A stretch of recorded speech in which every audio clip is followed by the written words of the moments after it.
Hi hello welcome to my channel Sravanthi official అండి. Cool weather, బయట full వర్షం పడుతుంది చాలా గట్టిగాన. మా అబ్బాయి మా అమ్మాయి అయితే ఏమైనా చేయమన్నారు. సో నేనైతే ఫ్రిడ్జ్లో చూస్తే కొంచెం ప్రాన్స్ కనబడ్డాయి అనమాట. లూజ్ ప్రాన్స్ చేద్దాం అనుకున్నాను, కానీ చిల్లీ ప్రాన్స్ చేస్తున్నాను. సో ఇదిగోండి, ఇలా ఒక హాఫ్ అన్ అవర్ ముందు మ్యారినేట్ చేశాను. ఏంటంటే ఇందులోని ఉప్పు, కారం, గరం మసాలా పౌడర్, అల్లం వెల్లుల్లి పేస్ట్, ఎగ్, కార్న్ఫ్లవర్, కొంచెం శనగపిండి అన్నీ కూడా వేసి బాగా కలిపి ఒక 15 మినిట్స్ పక్కన పెట్టాను అంతే. ఇలాగ కొంచెం ఆయిల్ వేసుకొని ఇలా ఫ్రై చేసి తీసుకొని చేస్తాను. ఎలా ఉంటుందో చూద్దాం. ఇదిగోండి, ఇలా ఫ్రై అయిన దాన్ని ఇలా మనం ప్లేట్లోకి తీసుకోవాలన్నమాట.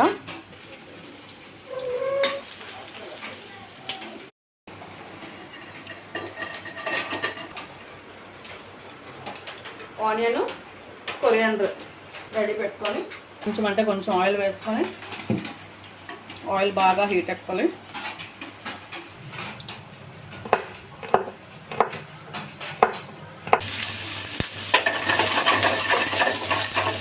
అంత వచ్చింది ఇలా ఫ్రై చేసుకోవాలి. నేను మినిట్ చేసిన అనమాట. ఇదిగోండి, గార్లిక్, ఆనియన్ ఇలా సెమీ ఫ్రై అవ్వాలి. సాస్ తెలుస్తుంది ఫ్రై అవుతుండగా green chilli sauce, dark soya sauce, tomato ketchup,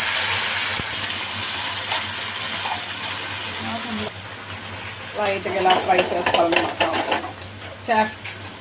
so fry చేసుకున్నటువంటి లూజ్ ప్రాన్స్ యాడ్ చేసుకోవాలి. యాక్చువల్గా ఒకసారి మేము ప్రాన్ బయట తిన్నామండి, లూజ్ ప్రాను. అస్సలు బాగాలేదు, నాకు అస్సలు నచ్చలేదు. సో అప్పటి నుండి ఇంట్లోనే నాకు వచ్చిన పద్ధతిలో నేను ఇలా చేసి పిల్లలకు పెడుతున్నాను. ఇది కొంచెం కుక్ అవ్వాలి. సో మనం కట్ చేసుకొని ఒక 5 నిమిషాలు ఇలా ఉంచామనుకోండి.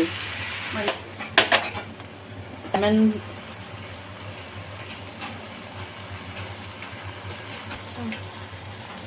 Coriander, powder coriander and garlic, diced cashew. ఇదే డిష్కి మరింత అందాన్ని తీసుకొస్తుంది.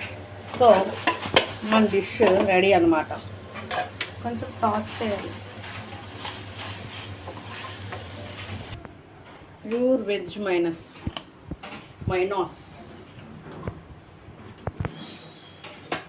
రెడీ అయిపోయింది. తమ్ముడికి ఇద్దాం. తెలియదండి, కాలేజ్ సీట్ వచ్చుకోవాలి. వాడు అడిగినవన్నీ కూడా చేసి పెడదామని ఫిక్స్ అయ్యాను. సో వాడు చిల్లీ ప్రాన్ అడిగాడు, చేశాను. టేస్ట్ చూసి ఎలా ఉందో చెప్తాను అన్నమాట.